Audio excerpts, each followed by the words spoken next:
Section P7, looking at equations. This section will have several videos as there are a lot of different types of equations we're going to look at solving, including nice algebra 1, solving in one variable, some containing fractions, some rational equations with variables and denominators, solving a formula for a variable, solving equations including absolute value, quadratic equations by factoring, quadratic equations by completing the square and the square root property, solving quadratic equations using the quadratic formula, all things that you should kind of recall from some algebra 2. Using the discriminant to determine the number and type of solutions of quadratic equations, that may be something new, and determine the most efficient method to use when solving a quadratic equation, and then solving some radical equations. So there's a good mixture of things that you would have seen before and a bunch of stuff that is new. So please pay extra attention to that. So definition of a linear equation in one variable, x, is an equation that can be written in the form ax plus b equals 0, where a and b are real numbers and a cannot be equal to 0. It says generating equivalent equations.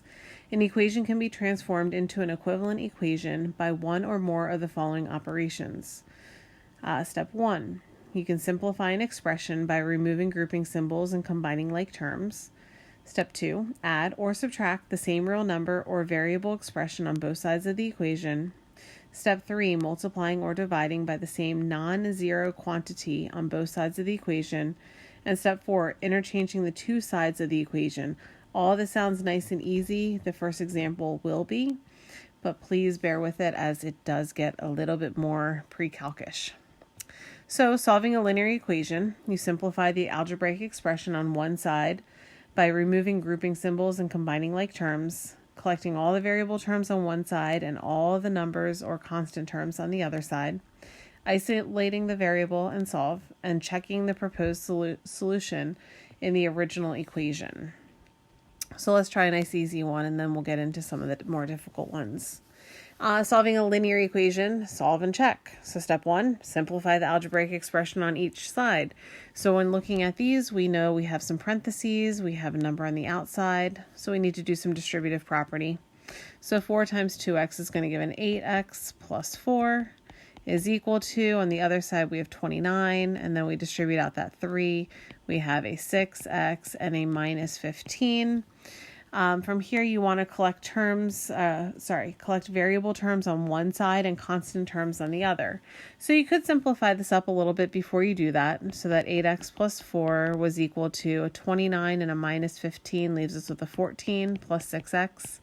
Now, if we want to get our variable terms on one side the equal sign, I typically move the smaller value. Since 6x is smaller, I will subtract the 6x, which leaves us with a 2x plus 4 is equal to 14. We want to isolate the variable and solve, so just like you know how to solve equations, subtract 4. 2x is equal to 10, dividing by your 2, x is equal to 5. Nice, easy algebra 1 type of an example. Then we jump to pre-calc. Solving a linear equation involving fractions. So very similar to what we've been doing with simplifying expressions. If we were adding or subtracting two expressions, we needed to have a common denominator.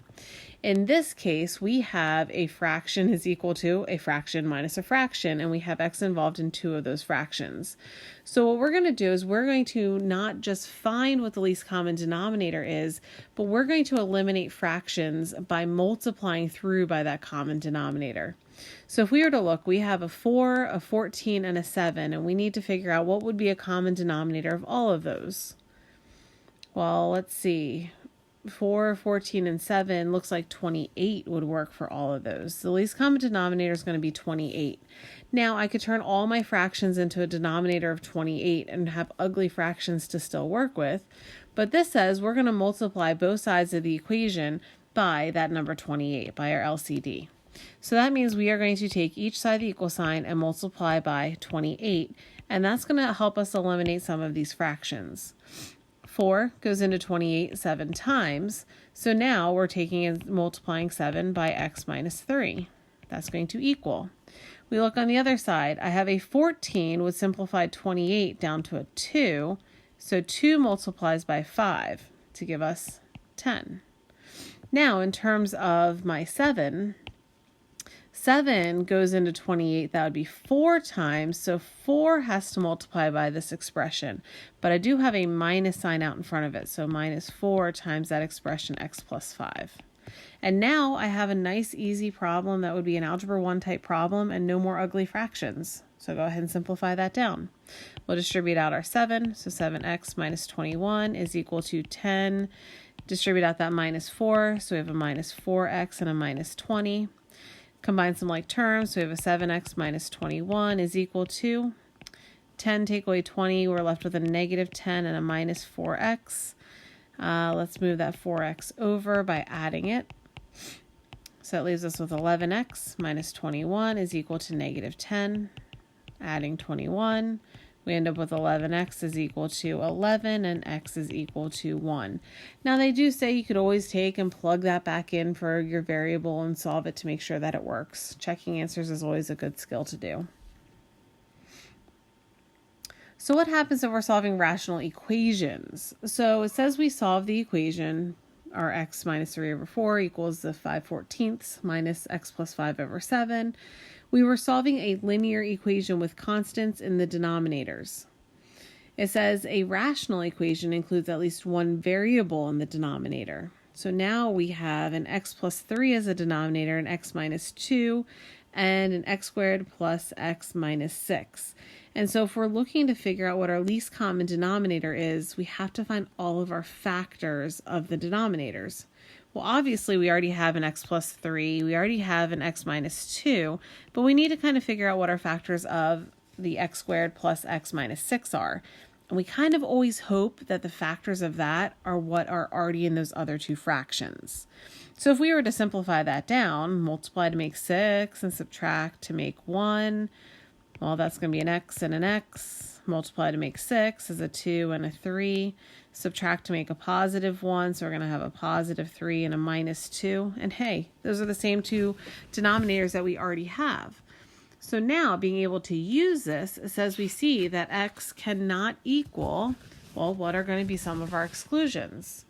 We have an x plus 3, that means that x cannot be equal to a negative 3. We have an x minus 2, which means x cannot equal a positive 2. And our least common denominator is going to be, well, I had an x plus 3, I have an x minus 2, and this whole ugly mess is already those two pieces. That means our least common denominator is just going to be an x minus 2 and an x plus 3.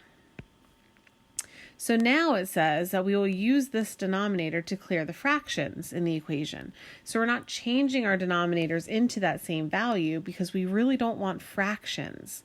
The reason we can do this is because we have an equation, and what you do to one side of the equal sign, you can do to the other side. That's what makes this a little different than section P6. So we take each side of the equal sign, and we are going to have to multiply by this x minus 2, x plus 3, and this side is going to be multiplied by an x minus 2 and an x plus 3. So let's start simplifying some of these things out. Let's see. An x plus 3 cancels an x plus 3, so that means this is only going to have to multiply 6 times an x minus 2. And then we have minus. Well, an x minus 2 would have canceled out the x minus 2, which means we have that x plus 3 that multiplies with that minus 5. So we'll have minus 5 times x plus 3. And then on the other side of the equal sign, we have our equals. Well, x squared plus x minus 6 is that whole expression, x minus 2, x plus 3. So that whole denominator cancels out. We're just left with a negative 20. And back to Algebra 1. Go ahead and solve this out.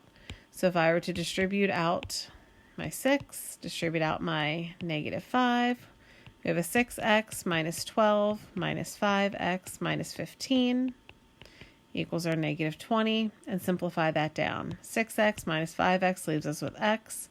A minus 12 and a minus 15 is a minus 27, and then move our 27 on over. We end up with x is equal to 7. And so they're going to ask you for what is the solution set. And so you might also see it instead of just an x equals 7, they'll use those braces and they will write out the number 7 in terms of a set. If you remember back from the beginning part of the prerequisite chapter, when we talked about sets, we had those unions and we had the intersections, and we wrote those in a set notation with the squigglies. Okay. One last example we're going to kind of look at today is, again, some Algebra 1, Algebra 2 kind of review, just a little bit stepped up.